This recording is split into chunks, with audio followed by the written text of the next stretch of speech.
नंदकुमार मोरे हे 1995 सालपासून मी या सद्गृहस्थाला ओळखतो. त्याच्या वडिलांना ओळखत होतो, कारण माने वकिलांच्याकडे त्याचे वडील.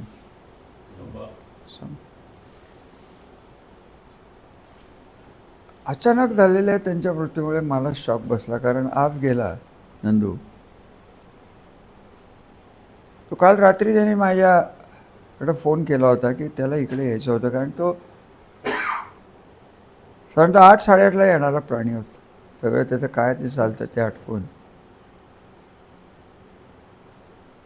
मजेची गोष्ट म्हणा किंवा एक योगायोग म्हणा किंवा काय त्या माणसाच्या मनात आलं, ज्यांच्यावर अनंत उपकार असलेले आमचे कार्यकर्ते हे आम्हाला सोडून गेले. माझ्याकडे नंदू आला की तो माझ्यापासून लांब होता, माझा काही वैरी नव्हता किंवा माझ्याशी काही शत्रू नव्हता. शरद पवारांच्या काँग्रेसचं काम तो करत होता. तो माझ्याकडं नगरपालिका हाडल्यानंतर एकमेव माणूस माझ्याकडे आला म्हणजे हा नंदकुमार मोरे. का आला हे गणित मला तेव्हाही कळलं नाही, आजही कळलं नाही, आणि कुठल्या स्वार्थाने तो आला असायला काही भाग नाही. पण त्याच्या जाण्याने त्याच्या मेसेजेसमध्ये सोशल मीडियाच्या जी जादू होती, त्याला जे काय कला होती, ईश्वरी दिलेली शक्ती होती, तो व्यवस्थित लिहायचा, दुखवला न देता सुसंस्कृत भाषेत चिमटे काढत होता. असा एक आगळा वेगळा असा मनुष्य व्यक्तिमत्व आपल्यातनं गेलं. त्याचं दुःख निश्चित आहे. त्यांच्या चिरंजीवांना मी उद्या भेटणार आहे. ते आले तसं कळतं आहे. IT मध्ये चांगली सर्व्हिस आहे त्यांना. दुसरं म्हणजे दादासाहेब खटके हे एक पूर्व भागाला प्रमुख कार्यकर्ता, उत्पादक, शेतीचा अभ्यासू आणि आक्रमक असं नेतृत्व, तेही आज आपल्यातनं गेलं. तेही अचानकच गेले. 2-4 दिवसापूर्वी संतोष खटके साहेबांच्या घरी गेलो होतो, तेव्हा आमच्या बऱ्याचशा गप्पा झाल्या. साखरधंद्यावरच मेनली गप्पा झाल्या. पण दादासाहेब गेले एवढं खरं. संजीवबाबांनी अन्य लोकांची नावं घेतली. त्यात बाळासाहेब सोनवलकरांना बाकी मी ओळखत होतो. ते जाडजूड होते तेच ना. त्यांनी फार मदत केली 96च्या इलेक्शनमध्ये. सायकलवरनं फिरून प्रचार केलेली ही मंडळी. हे एक एक एक एक काळाच्या ओघात माणसं सुटून जात आहेत. पोपटराव काकड्यांची माझी काही फारशी ओळख नव्हती. शेजारीच राहायचे. कधी फारसे येणं जाणं नव्हतं. परंतु एक प्रामाणिक माणूस, निष्ठावान माणूस, सुशिक्षित माणूस, आणि त्याच्या समाजात त्यांचं असलेलं वजन हे वादातीत होतं. ही 4 प्रमुख माणसं, अन्य माणसं ही जी आपल्यातनं जायला लागली आहेत, गेली आहेत, त्यांच्या आत्म्यांना चिरशांती लाभावी एवढीच ईश्वराकडे मी प्रार्थना करणार आहे. आणि मूळ मुद्द्याला मी एक हातभार घालणार आहे. संजीवराजांनी सगळी पार्श्वभूमी अनेक वेळा सांगितलेली आहे, अनेक वेळा तुमच्याशी बोललेले आहेत. तीच पार्श्वभूमी आज त्यांनी परत ज्या मागच्या स्टेजवरनं आणि नवीन जे काही घडत गेलं, आमच्या वार्षिक सभेनंतर जे काही घडत गेलं, आत्ताची जी स्पेशल वार्षिक सभा झाली, त्याचाही त्यांनी उहापोह केला. 2 प्रश्न आहेत. ते पहिल्या प्रश्नाचं उत्तर संजीवराजांनी दिलं की वेळोवेळी शेअर्स पूर्ण करा हे आव्हान देऊनही बागायतदाराने काही त्याला प्रतिसाद दिलेला नव्हता. काही लोक देत होते. खरं तर हे शेअर्स जी रक्कम राहते ही जसं बँकेची कर्ज त्यांच्या ऊसातनं जातात, ऊसाच्या उत्पन्नातनं, तसंच ती सिस्टीम आहे. पण आता ज्या पद्धतीने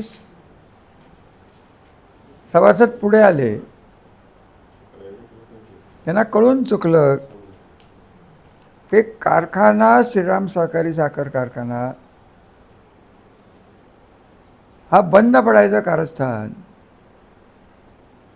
का रचलं गेलं, तर 6,000-7,000 टन असलेला त्यांचा उपयोगाचा सराचा कारखाना, क्षमता असलेला, 9 लाख टन घालतो. ऊस कुठनं आणला जातो? माळशिरसमधनं ऊस आणला जातो.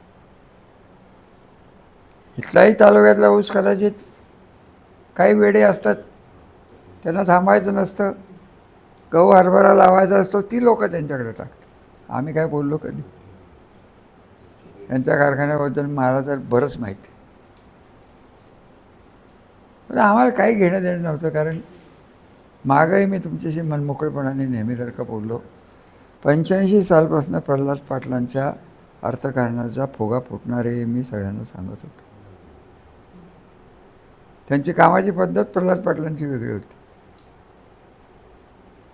व्यापाराला ऊस पोतींची जे उत्पादन झालं नाही ती देऊन टाकायची आणि त्याच्यावर कारखाना चालवायचा, सीझन काढायचा कसं तरी, ही त्यांची पद्धत होती. ते चक्र जे होतं ते फुटलं. श्रीराम कारखान्याचं आपलं न्यू पलटण शुगरवरचं वाटलं होतं. पत्रकार बंधूंनो, इथं पद्धत वेगळी आहे. म्हणजे मी श्रीराम कारखान्यात परवा बोललो, अतिशय डोक्याने हे वागतात. माझे खासदारांना किती डोकं दिलं आहे, बुद्धिमत्ता त्यांची IQ किती आहे मला काय माहीत नाही. पण पैसे कसे आणायचे, बँकातनं कुठनं काढायचे, कोट्यावधी रुपये, हे जे काही त्यांचं शास्त्र आहे हे अजब आहे. आणि म्हणून मी त्यांना मल्ल्याच म्हणत होतो. मल्ल्याने अशाच पद्धतीने बँका लुबडल्या. काय करतात? त्यांचे वडील होते कैलासवासी इंदुराव, 13 महिने खासदार होते. तेव्हा अडसूळ नावाचे अर्थमंत्री होते शिवसेनेचे. त्यांना फोन करायला लागला, हे बोललो आहे परवा तिथं. पण जनतेला हे परत कळायला पाहिजे की यांचा डाव कसा असतो. तूच संघ त्यांचा खाजगी निघाला, त्या भानगडीतनं निघाला. मी काय बोललो? मी पाणी आणण्यात मग्न होतो. मी काय त्यांच्या दूध संघात निघालो म्हणून मला सुखही नव्हतं आणि दुःखही नव्हतं. त्याचं काय झालं ते तुम्हाला कळलं. तो एक फार वेगळा विषय आहे, ज्याचा श्रीराम कारखान्याशी संबंध नसल्यामुळे मी काही त्याचा उपभोग करणार नाही. परंतु ज्याला त्यांनी विकला तो कुठे का कुठे तिरुमालिया, हा आज तुरुंगात आहे. याच्यातनंच तुम्ही ओळखा की काय बांधणार. हे झाले खासदार. शिवसेनेतनं माझ्या विरुद्ध उभे होते, इकडे आले विलासराव पृथ्वीराज बाबा यांच्या नात्याने. का तर तेव्हा सत्ता काँग्रेसकडे होती. पृथ्वीराज चव्हाण पंतप्रधान कार्यालयात राज्यमंत्री, अतिशय पॉवरफुल पोस्ट होती. या संबंध नॅशनलाइज बँकेच्या चेअरमनच्या बदल्या ह्या पृथ्वीराज चव्हाणांच्याकडे होते. लगेच त्यांच्याकडे गेले. त्यांनी फोन करायचा. आता ज्यांच्या बदल्या हातात आहेत त्या माणसाच्या तिथनं जर फोन आला आणि राष्ट्रीयकृत बँकेला 400-500 कोटी रुपये म्हणजे किती धाडकी पत्ती येते. 1000 कोटी द्यायचे म्हणलं तरी दिले, ते गोळा करायचे. द्यायला कर्जाला तुम्ही सगळेजण जात. 100 रुपये कर्ज काढायला लागला तर 75 रुपयाची गॅरंटी तर ठेवायला लागते. यांनी परत डोकं वापरलं, व्हॅल्युएशनच करून टाकलं आणि ते त्या बँकांना मान्य करायला लावलं. माझं तर उघड आव्हान आहे की त्यांच्या कुठल्या तरी वर्षात साखरवाडीच्या एका कारखान्यात गुलाबराव मानेच्या 5 एकराचं त्यांनी घेतलं. हे 5 कोटी रुपये एकराने त्यांनी व्हॅल्युएशन दाखवून 20 कोटी रुपये उचललेत. ही दुसरी पद्धत. आपल्या कारखान्याचा व कर्जाचा बोजा वाढत चाललेला आहे हे मान्य करून त्यांच्या जेव्हा लक्षात आलं तेव्हा पहिलं त्यांनी गाठलं. इचलकरंजीचे जे आवाडे माझे मित्र आहेत राजकारणात, ते काँग्रेसमध्ये होते, आता भारतीय जनता पार्टीत ते गेले. त्यांच्यावर दबाव टाकला. संजय बाबा हे बोलले नाहीत. आवाड्यांनी जर तुम्ही विचारलं तर ते कबूल करणार नाहीत, परंतु हा दबाव टाकला गेला. त्यांना सोडायला लावलं. अन्य कारणही असतील, त्यांना तोटा झाला, अमुक झालं तमुक झालं ते म्हणतात. पण तो खरं कारण हेच आहे की या वर्षीचा सीझन हा ऊसच कमी आहे. बाळासाहेब आमचे शेंडे अभ्यासू माणूस आहे.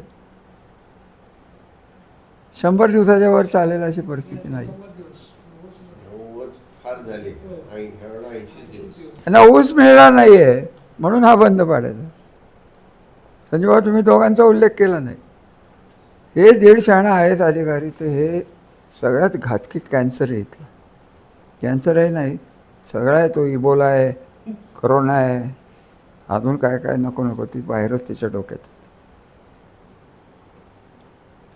2002ला कारखाना जेव्हा आमच्या ताब्यात आला तेव्हा हे सन्माननीय भोसले साहेब कुठे होते? माझ्या समजुतीने चिंचवड पिंपरी प्राधिकरणात ते मोठ्या संख्येने अर्थ खातं सांभाळण्यासारखं ते गोळा करत होते. तेव्हा का ते आले नाहीत पुढे, म्हणले की नाही मी चालवतो, माझी फार ओळखी आहेत, मी फार अभ्यासू आहे, मी आहेच आहे. आणि आता त्यांना कळायला लागलं की कारखाना आपल्याला घ्यायला लागणार आहे. आणि मग त्यांना सुचलं की बाळासाहेबांचे हे जे शेर मतदार यादी गेली यात हे ते ते ते त्यांचं सगळे अर्ज फेटाळले गेलेत. हे शुगर कमिशनरकडे हे अधिकार असतात, साखर विभागीय आयुक्ताकडं, त्यांनी सगळ्यांनी फेटाळले, हायकोर्टात गेले. तो रिट पिटिशन आज पेंडिंग. हे सगळं केलं कोणी? आणि तुमच्या सगळ्यांच्या समोर येऊन आणि मोठ्या मोठ्याने आरडाओरडा करून हेच ते सांगतात. जे मी बोललो, जे बाळासाहेब बोलले, जास्त मोजक्या शब्दात चांगलं बोलले ते, की मयत सभासद, अमुक सभासद, चाकरी सभासद, अरविंदभाई इथं बसलेत, चाकरी सभासद कोणी काढलो? अरविंदभाई. तुम्हाला नवीन मुलांना माहीतच नाही काय बाण. कुसळी सभासद, चाकरी सभासद, हे ज्यांच्याकडं ऊस नाही, जमीनच नाही, त्यांना शेअर होल्डर करायचं, ही पद्धत. ती काय फक्त श्रीराममध्ये आहे असलं नाही. श्रीयुत भोसले यांनी जो रिट पिटिशन केला आहे तो आता सुरू होईल. आणि कालच्या प्रेस कॉन्फरन्समध्ये खासदार साहेबांचा चेहरा तुम्ही नीट बघा. त्यांना गहिवरून आलं होतं की श्रीराम कारखाना आता चालू होईल, स्वराज्य कारखाना माझा बंद पडेल, त्याचा त्यांना आनंद झाला होता. आणि कारखाना बंद पडला, खाजगी कारखाना, तेव्हा मालकाला काहीच होत नाही हो, आर्थिक हेच नसतं. मरतात ते शेअर होल्डर मरतात. हे गणित तुम्ही समजून घ्या. कित्येक कारखाने गेले, कित्येक इंडस्ट्री गेल्या, त्याच्यात मेलं कोण संजय बाबा? शेअर होल्डर मेले. नाही, खाजगीत खाजगी आऊट गेलेले आहेत. मी सांगतो ना तुम्हाला, मी किती उदाहरणं देईन तुम्हाला. हे ते यांच्याकडे शेअर होल्डरच नाही आहेत. शेअर आहे कोणाचे यांचे, कोणाला त्यांनाच माहिती. ते स्वतः असणार किंवा त्यांचे कोणतरी चमचे असणार. ते शेअर होल्डर नसले तरी 90% शेअर्स मला वाटतं त्यांच्या घरातच आहेत, नवरा बायकोंच्या नावावर, अशी माहिती समजते. काय काय असतं. दुसरे तिसरे जे शहाणे आहेत, जे आसूवाले आहेत, त्यांना आम्हीच पोचलो आहे. हा विषारी नाग आम्ही 60 वर्ष पोचलेलो आहे. मला या विश्वास भोसलेबद्दल राग नाही, रणजितबद्दल तर अजिबात राग नाही, कारण तो काल दयनीय अवस्थेत हे सगळं जे बोलत होता आणि त्याला कळून चुकलं आहे रणजितराव. तुम्हाला तुमच्या वाक्यातनं जाणवत होतं. तुम्हाला रामराजा आता चांगलं वाटलं. हे 50 वेळा त्यांना सांगितलं होतं. 1996 पासून सदाशिव केंद्राच्या बाहेर, ज्या घराबाहेर रात्री 4 वाजता तुम्ही दिलेल्या शिव्या, हे माझ्या डोक्यात अजून पक्क्यात. आणि तुम्ही माझं वय काढता की रामराजांना माफ आहे. अरे तुम्ही तर स्वतःलाच माफ करून घेतले. आदरगीच्या रानात धुमाळ गुरुजीच्या पोराला मरमर मारलं होतं हे मला माहिती. हे राजकारण त्यापासून आम्ही तालुका बाजूला ठेवला. हे तुमच्यावर राग होता म्हणून नाही, तुमची प्रवृत्ती विकृती आहे, हे आम्हाला राजकारणात आणायची नव्हती. दुर्दैवाने ते घडलेलं नाही. 19 साली माझ्या आईवडिलांच्याबद्दल त्याच्यात काय बोलले, काय संस्कृती दिसली, का मी विसरावं? त्याच सभेत त्यांचे धाकटे, आता सॉरी त्यांच्यात धाकटं कोण मोठं ते कळत नाही, पण आत्ताचे नगराध्यक्ष म्हणले आता आम्ही मालोजी बँक ताब्यात घेऊ, आम्ही ते करू, आम्ही हे आपण तुम्ही काढून काहीतरी करा. काय केलं त्यांनी?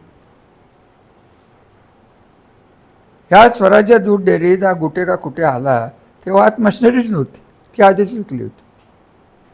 तुम्ही पत्रकार आहात, तुम्हाला कसं कळलं नाही, माझ्या तोंडातनं काय ऐकायचं असतं मला माहिती. या प्रवृत्तीला जर फलटण तालुक्यात वाढून दिलं तर श्रीराम कारखाना असेल, त्याची खासदारकी असेल, अगदी मोदी साहेबांचे आणि त्यांचे फोटो झळकत असतात, त्यांना तिथं मूछवाला म्हणतात, कोण राजासाहेब म्हणतात.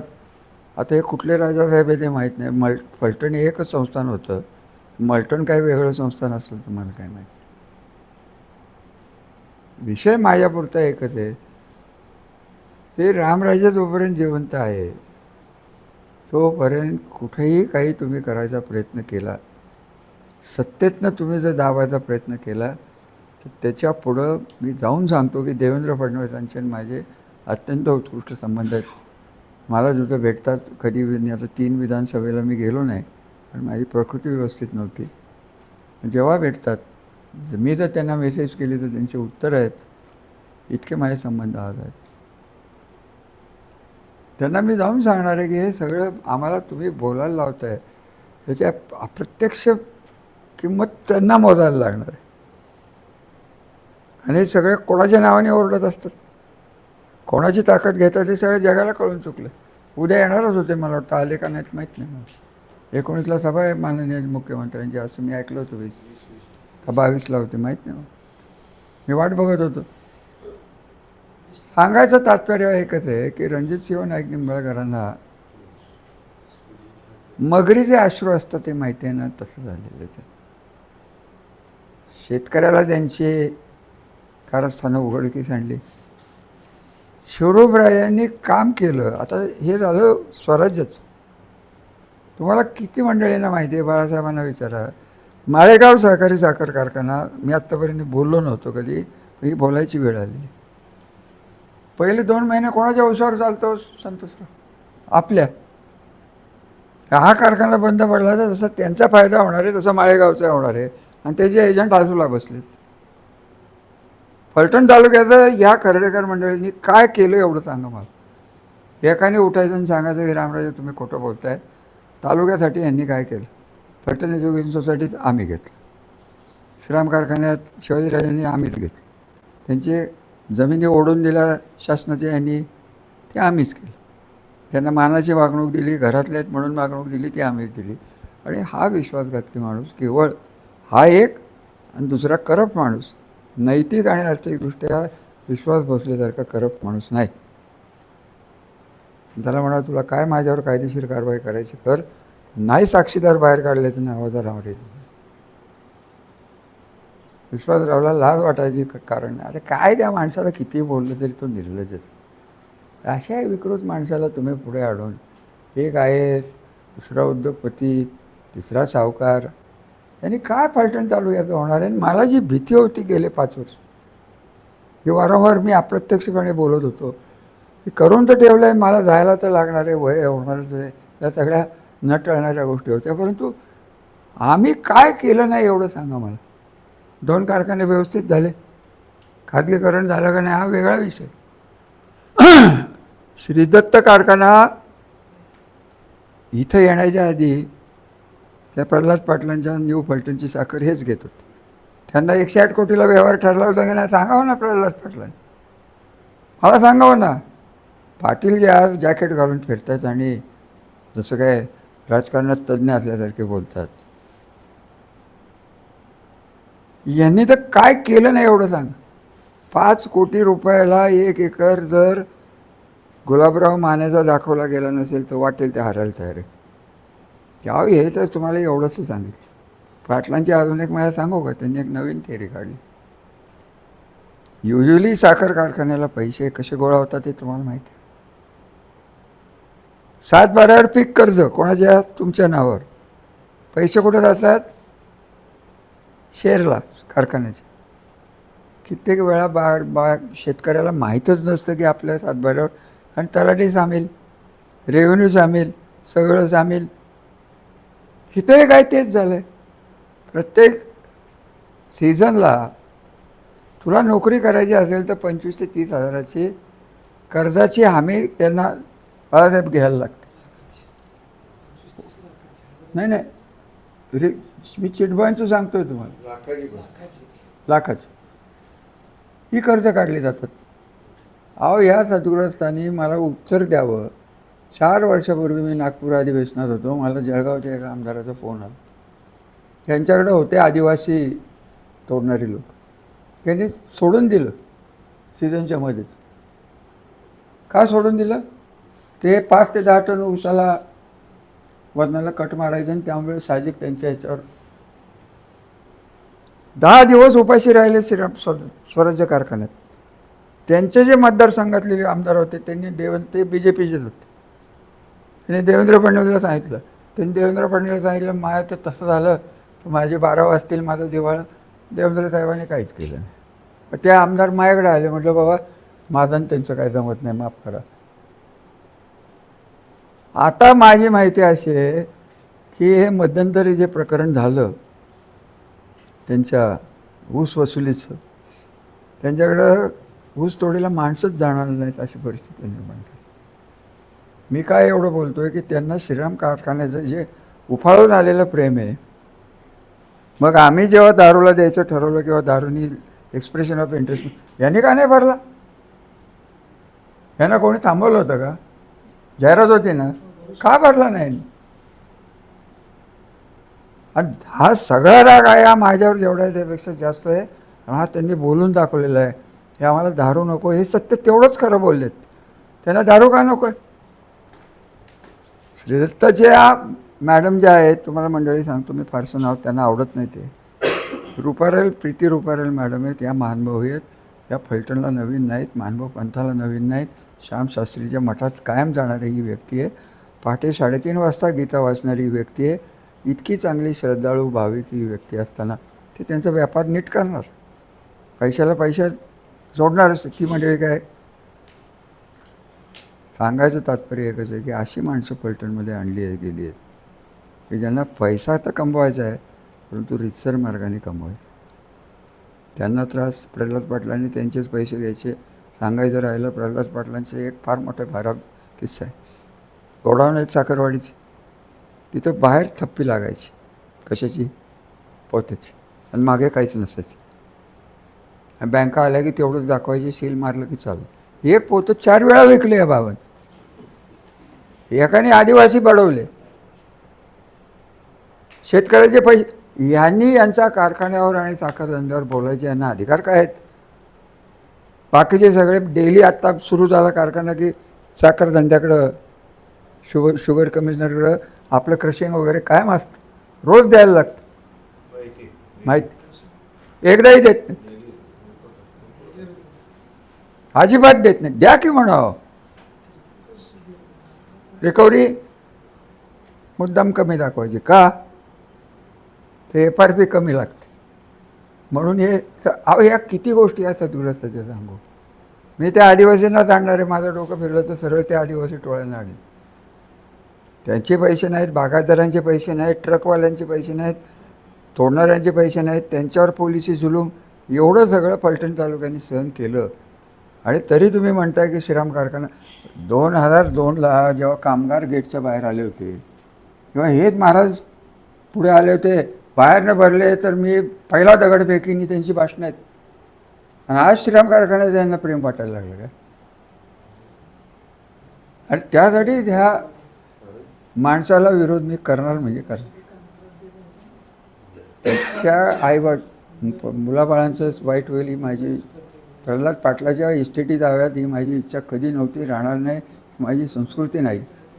परंतु आपण एखादं चूक करतो, आर्थिक बोजा आपण घेतो, बँकांना आपण फसवतो, लोकांच्यावर आपण बलात्कारापासून सगळे आजार करतो. सावकारी 3%नी सोमवार पेठेत सावकारी चालत होती ती मी थांबवली. आणि तिकडं असोत तर 3%. आणि यांना म्हणायचं सरलष्कर काय? अहो काय अशी माणसं आम्ही या फलटण तालुक्यात मोठी केली आहेत. त्यापेक्षा आमचे सोमवारातले परवडले जण गरीब तरी होते. त्यांनी हा व्यवसाय केला तर पण स्वतःला 96 गोळी मराठा समजणारे आणि सरलष्करी पदवी लावण्याने सावकारी करावी, हे सरलष्करी घरालाच त्यांनी मग नाव तरी लावू नका कमीत कमी. दसरा आला की बोकड कापायला जातात दसरा चौकात. तुम्हाला माहिती आहे का? संजोबाला माहिती आहे मी काय बोलतो. मान आहे त्यांचा बोकड का बकरं कापायचं, ते तरी करू नका. नगराध्यक्षाने म्हणा नगरपालिका नीट चालवा नका येऊ तिथं. फलटण ट्रेडरचं काय झालं आता मला बोलायला लावू नका. तेव्हाही माझ्याकडे लोक आली. मिनिस्टरनी मला सांगितलं होतं की त्यांच्या हातात जाऊन देऊ नका. आम्ही काय केलं का? त्यांनी घेतली, त्यांनी बुडवली, काय केलं? तुम्ही सगळे चापचूप, मी दुर्लक्ष केलं. फलटण तालुक्यात 30 वर्ष घातलेली विकासाची दिशा असलेली आपण केली, परंतु माझं हे दुर्दैव आहे. मला जे जमलं नाही ते बारामतीच्या लोकांनी, शरद पवारांनी केलं की सर्वसामान्य माणसाला विकासाची संस्कृती मी दिली, की आम्हाला इथं घडवता आली नाही. हे आमचं दुर्दैव आहे. इथं फक्त राजकारणच बघितलं आम्ही, आत्ताही राजकारणच बघतोय. गावागावात पाणी आल्याचं दुःख सुख नाही, याची बाजून याचा पाय कसा ओढायचा एवढंच चाललं आहे. बँकेतही तेच. आता बँक ताब्यात घ्यायला निघाली. बँक ताब्यात घेतली तर ज्या बँकेला 9 वेळा नाबार्डने पुरस्कृत केलेलं आहे, हे 9 महिन्यातही ठेवणार नाहीत. 9 महिन्यात. मला काय ते बाहेरच्या लोकांच्याबद्दल बोलायचे. अहो राजकारण तरी काय करतात, स्वतःच्या हिमतीवर करा. अरविंदभाई तुम्ही जुळणी जाणते म्हणून मला तुमचं नाव घ्यायला लागतं. किती वेळा बाहेरचे मिनिस्टर आणले हो मी मंत्री असताना. इलेक्शन केलं तर स्वतःच्या ताकदीवर, तुमच्या ताकदीवर केलेलं इलेक्शन आहेत. यांना मुख्यमंत्री लागतो, यांना पंतप्रधान लागतो, यांना अमोल. आज तुझं खाली काहीच नाही, सगळं वरनच चाललं आहे ना बाबा. हे जे म्हणतात की रामराजांना सगळं माफ आहे म्हणून मी एवढं सगळं बोललो. आता त्यांनी माफच केल्याचा चान्स घेतला. अजूनही बोलेन, अजूनही बघा त्यांनी म्हणून बोलाच तुम्ही. आणि माझी आजही त्यांना चॅलेंज आहे की निळकंठराव धनाचे तुम्ही नातू असाल आणि इंदुरावचे चिरंजीव असाल, सामन्यात या, देवेंद्र फडणवीसांना घेऊन येऊ नका. मग तुम्हाला कळेल पोलीस स्टेशनचं बाहेर पडलं नाही ऐकलं सगळं प्रोटेक्शन, मग स्वतःची लायकी स्वतःला कळेल आणि लोक त्याचीच वाट बघतायत. एवढं तुम्ही रणजितराव लक्षात घ्या. तुमचा लखलाभ लक्ष्मी तुम्हाला प्रसन्न हो. अजून 10-12 बँका बुडवायच्या असल्याचं तर या बुडवा. परंतु हे सगळं फुटणार आहे. जो भोगा साखरवाडीचा फुटला तोच उपळाचा फुटणार आहे. हे या आणि अशा माणसांना मी श्रीराम कारखाना द्यावा. विलासराव देशमुख मला म्हणले होते 4 चौकात, मान खाली घालायची वेळ आहे. तुम्ही कारखाना का घे रे, काय रे बिघडते, मला काय ते. विलासराव देशमुख काय माझे संबंधच होते. मग कॉलेजमध्ये असल्यापासून मी ओळखतो का, की तुम्ही कारखाना विकून टाका, व्याज वाढेल. म्हटलं साहेब विकून काय होणार आहे. मी घरी गेलो, त्यांना सांगितलं की साहेब आम्ही याच्याकडे असं बघत नाही, आमच्या आजोबांनी काढलेला कारखाना करता आली तर मदत करा. बाहेर पडलो मी. कारखाना ताब्यात आला, आम्ही सगळे ओरळलो कारखाना आलो. नंतर संजोबांना कळलं की हे गणित विकण्याच्या लायकीचंच आहे. कोण मेलं असतात. ज्या कामगारांनी, तत्कालीन कामगारांनी चेअरमनच्या प्रेतयात्रा अरविंदभाई काढल्या का नाही एवढं सांगा मला. विसरलं कसं. अहो वाटोळी केली या सगळ्यांनी या तालुक्याची. परत 30 लोक दुसऱ्या पक्षातनं, तिसऱ्या पक्षातनं समोर येत आहेत आणि त्यांना राज्यातनं ताकद दिली जाते. या असं काही कारस्थान चाललं आहे का की फलटण तालुक्याने गतवैभव कधी प्राप्तच करू नये. आणि यांनी म्हणायचं फलटण समर्थ आहे. कशाचं समर्थ आहे. फलटण समर्थ होतं आणि सुसंस्कृत होतं. तुम्ही काय ठेवलं या फलटणचं. फलटणचं ठेवलं काय या साथग्रस्तांनी. मला त्या महिलेबद्दल बोलायचं नाही, पण मला ते तेव्हाही पटलं नव्हतं आणि आजही पटत नाही. फलटणची राज्यात बेआबरू केलेला हा सद्ग्रस्त स्वतःला नेता बनवून घेतो आणि लोकांना आव्हानं करतो की शेअर घ्या. पहिल्यांदा तुमचे शेअर किती आहेत, काय आहेत, पहिल्यांदा तुमचं बॅलन्स शीट हे लोकांच्या समोर जाऊन द्या ना, तेवढं करा. आणि जर तुम्हाला जर श्रीराम कारखान्याची एवढी जर दया आली असेल आणि सहकारावर बोलतात, स्वतः कारखाना काढला खालती. म्हणजे तुम्हाला सांगू, मला नाव घ्यायची आवडत नाही आहे. श्रीराम सहकारी कारखान्याला संजीवराजे त्याला साक्ष आहेत, विलास काकाही गेले ते साक्ष आहेत. आम्ही अजितदादांच्याकडे गेलो होतो राज्य सहकारी बँक. किती मिनटात बाहेर निघालो आपण संजीव? 15 मिनटात. अजितदादाने सांगितलं आणि त्यांना काही मी दोष देत नाही. बँकच खलास झाली होती. इकडे आलो आम्ही, शिक्षकांच्याकडनं पैसे घेतले, व्यापाऱ्यांच्याकडनं पैसे घेतले कारखाना चालू ठेवायचा. आणि हे म्हणतात पहिल्यांदा रामराजांनी सहकार काहीतरी बोलले बहुत. अहो 2002पासून यांनी सगळ्यांनी ठराव केलेला. मी मंत्रिमंडळात बसलो होतो, त्यांना झापडलं होतं की अजिबात राजीनामा द्यायचा. हे सगळे ते अति नव्हतंच, परिस्थितीच नव्हती. श्रीराम कारखान्याची पेपरवरली कर्ज आणि संजीवभाई वार्षिक सभेत बोलले आणि बॅलन्स शीटच्या बाहेरची कर्ज ही आम्हाला माहीतच नव्हती. प्रत्येक सीझनला बाळासाहेबांच्या खुर्चीचे लिलाव निघालेत, बॉयलरवर जप्ती आली की नाही सांगा, अटक होण्याची वेळ आली. तेव्हाच हे कुठं होते मिस्टर मुच्छड? कुठं होते सांगा ना मला. हे सगळं जे डोळ्यातनं पाणी काढायचंच ते कुठं भाग आहे. काल मला ते सगळं काल रात्री 9 वाजताच कळलं. झोप चांगली लागली मला. आता कसं वाटतंय की जन्मत नाही हे जाहीर व्हायला लागलं तसं ते चाललंय. आणि मला असं कळलंय की त्यांच्या नेत्यांनी त्यांना तेच झापडलं आहे. ह्याच्यातला अजून एक कुटील डाव असा आहे की सगळं या देवेंद्र फडणवीस यांना करायला लावून त्यांची पत्र बाहेर काढायचं पाप यांनीच केलेलं. का करायचं? तर रामराजे चिडले तर काय होईल की हे हायकोर्टाच्या निर्णयाविरुद्ध देवेंद्र फडणवीस साहेबांनी जे शेरे मारलेत ते रामराजेंनी त्यांच्यावर कंटेम्प्ट करावी, कंटेम्प्ट ऑफ कोर्ट. आणि मग देवेंद्रजन यांचं कायमचं फाटेल आणि मग आपल्याला कोणच काही बोलणार नाही. हे पाप आहे. आणि हेच मी देवेंद्र साहेबांना उद्या जर ते आले तर मी त्यांना चान्स मिळाला तर भेटून सांगणार. आणि मी त्यांना शेवटचा जो काही मेसेज केला होता त्यात मी तेच म्हटलं होतं की देवेंद्र साहेब, आपल्या राजकारणात शेतकरी भरडला जाणार नाही आणि चुकीच्या लोकांच्या हातात तुम्ही केवळ ते पक्षाचे आहेत म्हणून सत्ता देण्याचा प्रयत्न करू नका. याच्यात बदनामी आपल्याला होती. त्याचं कारणही मी तुम्हाला सांगतो की मी देवेंद्र फडणवीस यांच्याकडं भाजपचा नेता म्हणून बघणारा माणूस नाही.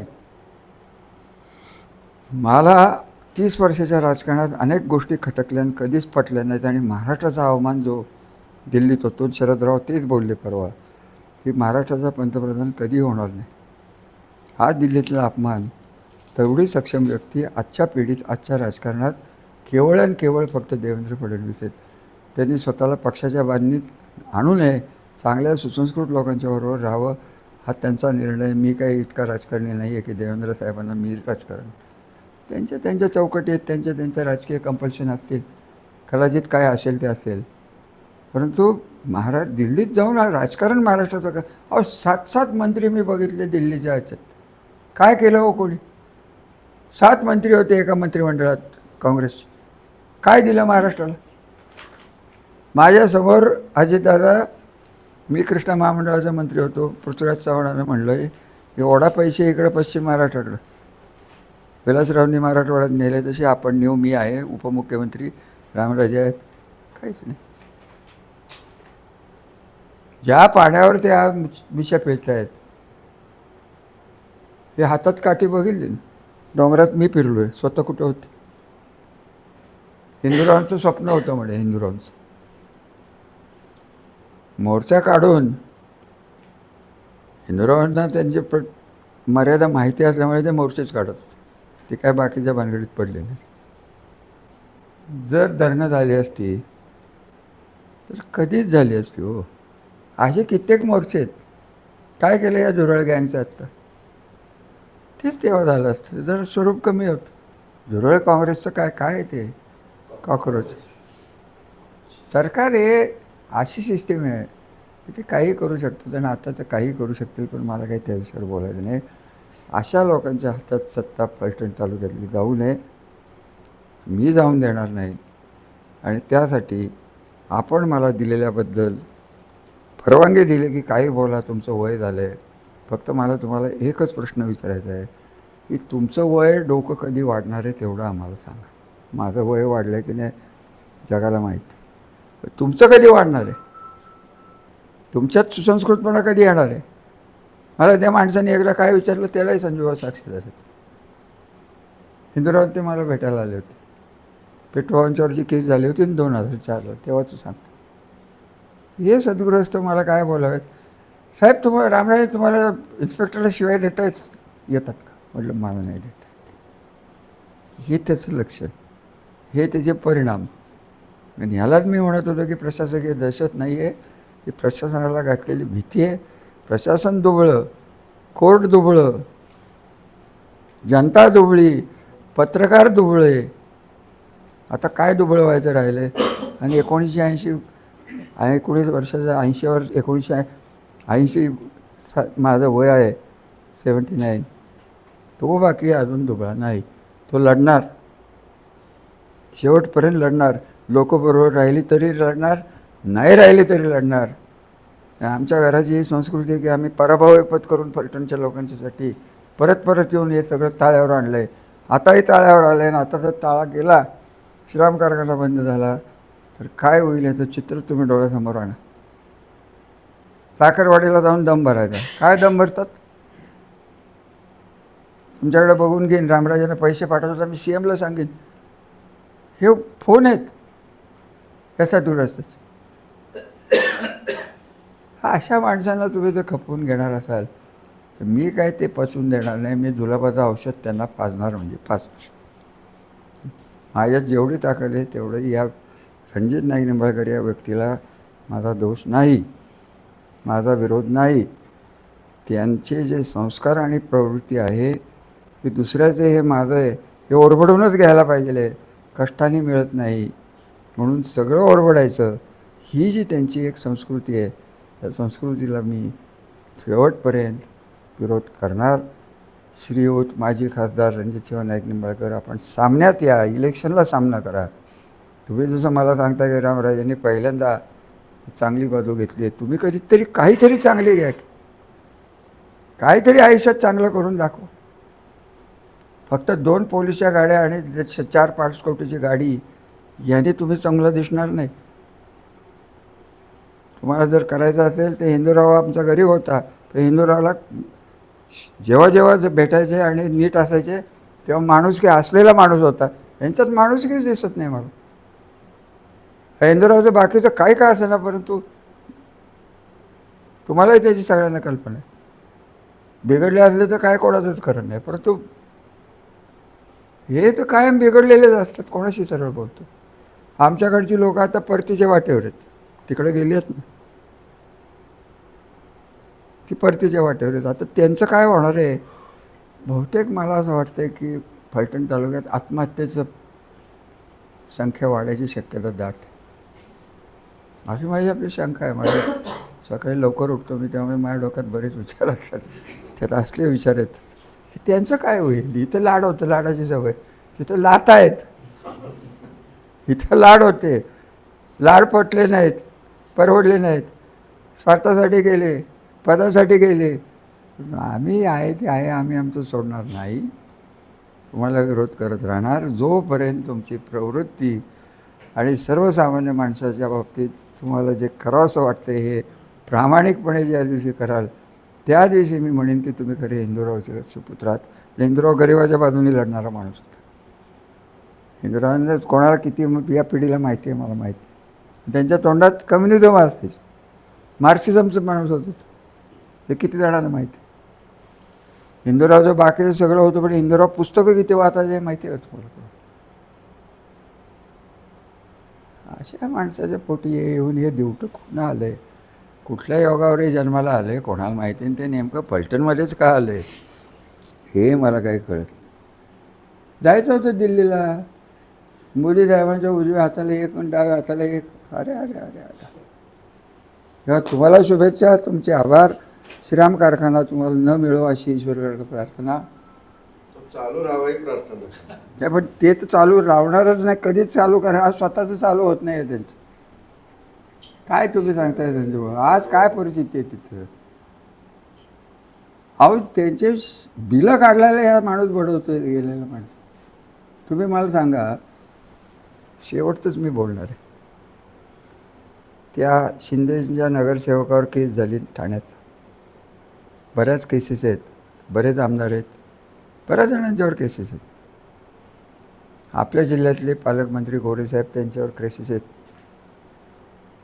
ह्यांच्यावर एकही केस नाही. का नाही? कोणाची हिंमतच नाही.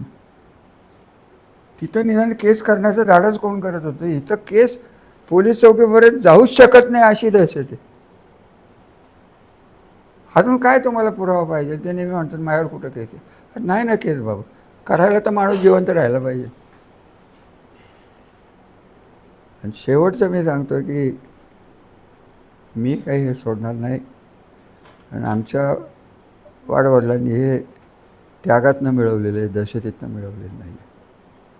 आणि हे दहशतमुक्त पलटण करणं हे माझ्या आयुष्यातलं शेवटचं ध्येय राहणार आहे.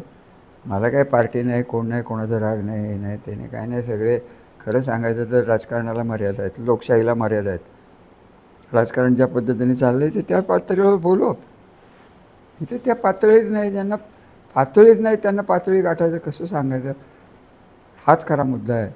आणि हे पातळीहीन राजकारण ज्यांच्या मनात कायम आहे, दुसरा चांगला विचारच येत नाही. आता खरं खोटं माहीत नाही. स्वतःच्या भावाला म्हणे नगराध्यक्ष करायला 2 कोटी रुपये घेतले असं ऐकलं बाबा मी. म्हणजे खरं खोटं तुम्हालाच माहिती आहे. त्यांनी 2 कोटी कुठून आणले हा पुढचा विषय. आणि ते काय करतात तेच कळत नाही नगराध्यक्ष. आता तर काय सगळं चाललं आहे, आनंद चालले आहे. 15% ओके, काय ते होतं ना सगळं, काय ते काय रे ते हां तसं चालू आहे सगळं. ओके, पत्रकार ओके, लोकसमाजाने सिमेंटचे रस्ते ओके, जे गरम म्हणतायत आज ना उद्या. बघा सिमेंटच्या रस्त्याचं काय होतं. माझा विरोध नाही, करावं तरी. सिमेंटच्या रस्त्यात जे दोष आहेत ते म्हणून अरविंदराव तुम्ही रविवार पेठेचं आयुष्य काढलं. सिमेंटचा रस्ता होता का नव्हता? का तोडला आपण? बारामती ते फलटण सिमेंटचा रस्ता होता, किती जणांना माहिती आहे? हे काय आपल्याला नवीन नाही हो. तेव्हा ते करतायत, करून द्यायचे, चांगलं आहे, त्याला काय माझा विरोध नाही. देवेंद्र गडकरींचे माझेही चांगले संबंध आहेत. ते काय बोलतात त्यांच्याबद्दल त्यांना माहीत नाहीत. त्यांना वाटतं की नुसते फोटे काढून आणि गडकरींच्याबरोबर विमानात वरून त्यांचं मत त्यांच्याबद्दल चांगलं आहे असं जमत नाही. तेव्हा अशा अत्यंत सुयोग्य